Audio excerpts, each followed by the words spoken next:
अच्छा साकिब भाई, software engineer एक अलग फील्ड है और फिर आप फूड व्लॉगिंग में आ गए। उस दरमियान जो फूड व्लॉगिंग तक का सफ़र था, क्या क्या आपने मुश्किलात फेस की, क्या क्या आपको मतलब लॉस्ट हुआ वो बताएं, क्योंकि लोगों को लगता है कि शायद इन्होंने रात को ही किया, सुबह उठे हैं और साकिब में नज़र आ रहा है। नहीं ऐसे नहीं हुआ। शुरू में मैंने जब काम स्टार्ट किया था तब तो हेजिटेशन भी थी एक तो 2019 में शायद 2019 की बात है ना। उस टाइम इतना यूट्यूब सब देखते थे। पाकिस्तान में स्ट्रीट फूड व्लॉगिंग स्टार्ट हो चुकी हुई थी, लेकिन इतनी ज़्यादा नहीं थी। कुछ मुश्किलात की जो अगर आपने कुछ मुश्किलात की अगर आपने बात की तो मुश्किलात में से एक मुश्किल ये भी थी। एक तो हम एक दुकान पे गया तो उसने मुझे मना कर दिया वीडियो नहीं बनानी। मैंने कहा यार, मैं कहा ऐसे ही बनवाते ही नहीं। मैं ठीक है भाई, नहीं बनवाते। फिर एक दफ़ा ऐसा हुआ है कि बंदे के पास मैं गया, उसने बड़े अजीब तरीके, मैं कैमरा लेके, मैं मोबाइल से व्लॉगिंग नहीं करता था शुरू के। मैं कोई 8-9 वीडियोज़ मैंने मोबाइल से बनाई हैं, उसके बाद मैं कैमरे पे शिफ्ट हो गया था। तो मैं एक कैमरा लेके उसके पास गया और आगे मुझे कह रहा हाँ जी मौलवी साहब की काम है। मैं कहा वो वीडियो बना, हाँ बना लो। मैं कहा यार मतलब कोई तरीके से बात नहीं। मैंने वहीं पे कैमरा बंद किया, मैं ऊपर जाके आराम से खाना खाया और वापस चला गया घर। 1.5 साल गुजरा जब काम अल्लाह ने थोड़ा बेहतर किया, इज़्ज़त दी, सब्सक्राइबर्स बढ़ गए। तो उसने कहा सर हमारे पास भी है। मैं कहा आपको याद है मैं कौन हूँ? उसने कहा सर मुझे याद है। मैं कहा मैं ऐसे आया था। कहता हाँ वो आप थे। मैं कहा हूँ तो लाभो मैनू लेकिन फिर बड़ी उसने बेचारे ने माजरत की। उसके बाद मैं दोबारा गया और फिर मैं किया। तो ऐसा भी हुआ। फिर ऐसा भी हुआ है कि कुछ लोगों के पास गया तो किसी दूसरे सिटी में, वहाँ मैं जाके उनके पास वीडियो बना रहा तो उन्होंने कहा नहीं बनाने देनी। तो मैंने कहा ठीक है, मैंने अपने तौर पे खड़े होकर बाहर बना ली उनसे। उन्होंने बात भी नहीं की मुझसे, कुछ भी नहीं हुआ। बाद में जब उन्होंने लोगों ने, उनकी हायर मैनेजमेंट ने चैनल देखा तो फिर उन्होंने पे करके बुलाया कि आप आएँ, हम आपको पे करते हैं हर चीज़ का, जो भी एक्सपेंस था जाने का, वीडियो मेकिंग का, प्रोडक्शन का, सारा एक्सपेंस उन्होंने पे किया। तो जब फ्री बना रहा था तब उन्होंने सोचा अच्छा, आपने 2019 से फूड व्लॉगिंग स्टार्ट की और अब जो है लाहौर में मैं ना ईंट भी निकाल लेना तो फूड व्लॉगर नहीं कर रहा। बच्चे से बच्चा भी फूड व्लॉगिंग कर रहा है और ज़्यादातर फूड व्लॉगर तो खुद ही रेस्टोरेंट बना कर बैठ गए हैं और फनकारियाँ लगाई जा रहे हैं। ऐसे ही है। क्यों ऐसा? यार देखो, किसी भी चीज़ में उनको नज़र आ रहा है ना पैसा है तो वो कर लेते हैं। अब पैसा, पहली बात तो ये कि हमारी जो यंग जनरेशन है ना, उसको ये दिखाया जा रहा है कि यूट्यूबर्स के पास बहुत पैसा होता। ठीक है, बड़े बड़े नाम हैं, फैमिली ब्लॉगर्स हैं, जो भी है, मैं उनके नाम नहीं लेता, सबको पता ही है। तो वो ये दिखा रहे हैं कि हमारे पास बहुत पैसा, हालांकि वो आर्टिफिशियल होता है। किसी ने अगर दिखाया कि मेरे पास, मैंने नई गाड़ी ले ली है, मैंने ये ना भी 4 करोड़ की गाड़ी ले ली है, तो एक्चुअली वो रेंट पे होती है। ठीक है, किसी ने कहा जी मैंने घर ले लिया, तो एक्चुअली रेंट पे होता है।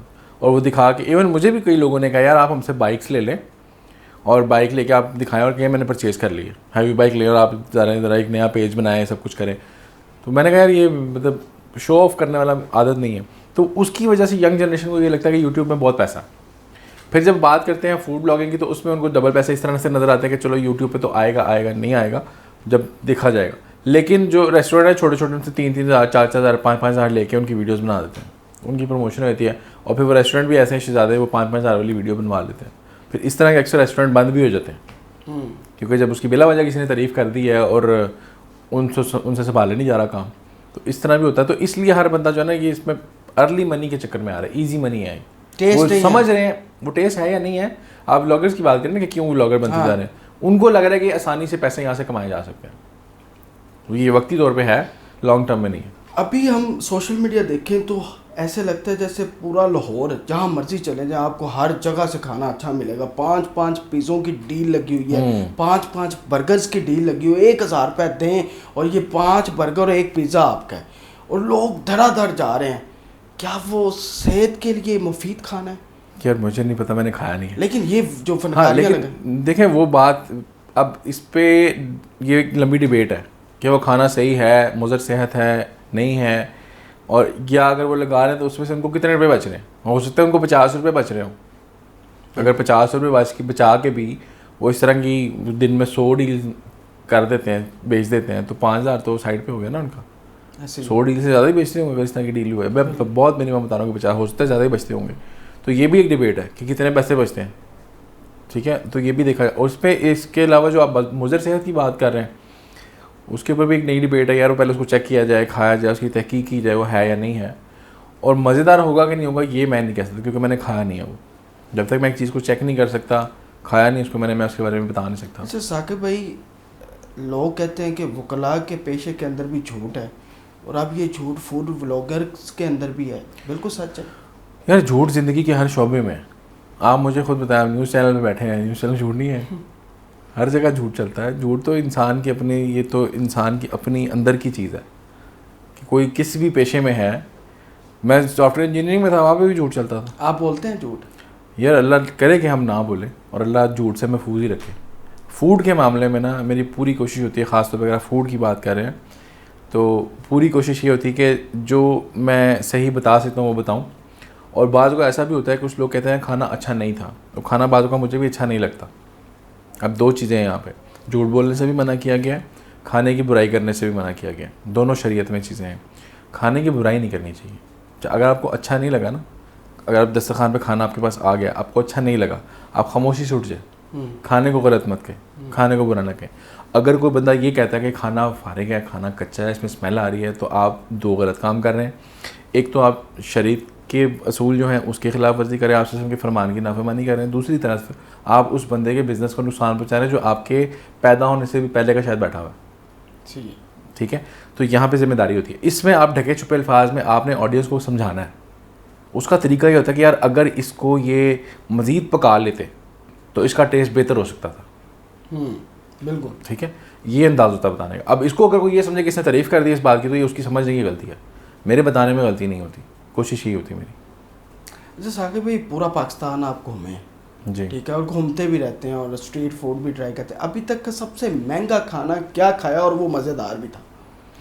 यार महंगा खाना जो है ना, वैसे इसमें कोई शक नहीं है बताने में कि सबसे महंगा खाना जो पूरे पाकिस्तान में है ना, वो खान बाबा का। खान बाबा का? हाँ, वो बहुत महंगा खाना है, लेकिन वो मज़ेदार है।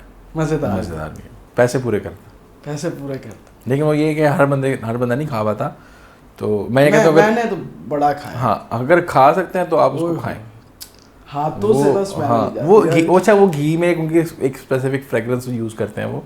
ये मुझे, क्योंकि मैं चीज़ों को समझता हूँ, करते हैं या वो एसेंस होता है ना, चाटी से बना रहे जितना मर्जी चाटी से बना ले इतनी खुशबू नहीं आती। अच्छा हाँ, वो एक आप इसमें एसेंस यूज़ कर सकते हैं, इसमें कोई गलत नहीं है चीज़। आप हल्का सा फ्लेवर देने के लिए, कुछ लेमन सोडे वाले बैठे हैं वो एसेंस डालते हैं उसमें, वो कहते हैं फ्लेवर डाल रहे हैं, हालांकि वो एसेंस होता है, खुशबू होती है ना। हम घर में चावल बनते हैं या बाज़ार से आप बिरयानी बनाते हैं, उसमें केवड़ा एसेंस डलता है, हम डालते हैं। खाने की चीज़ों में हम वनीला एसेंस डालते हैं, फ्लेवर के डालते हैं ना, डाल सकते हैं, उसमें कोई गलत बात नहीं है। तो उनका थोड़ा सा यूनिक है, खान बाबा का है ना, वो थोड़ा सा यूनिक फ्लेवर है, यूनिक एसेंस है, यूनिक खुशबू है उसकी। वो जायका मैं उसकी बात नहीं कर रहा, जायका उनके खाने में। जो आप खुशबू की बात करें, हाथों से खुशबू आती है वो तो आती है, लेकिन जो जायका है वो असल उनके खाने, उनकी रेसिपी में जायका।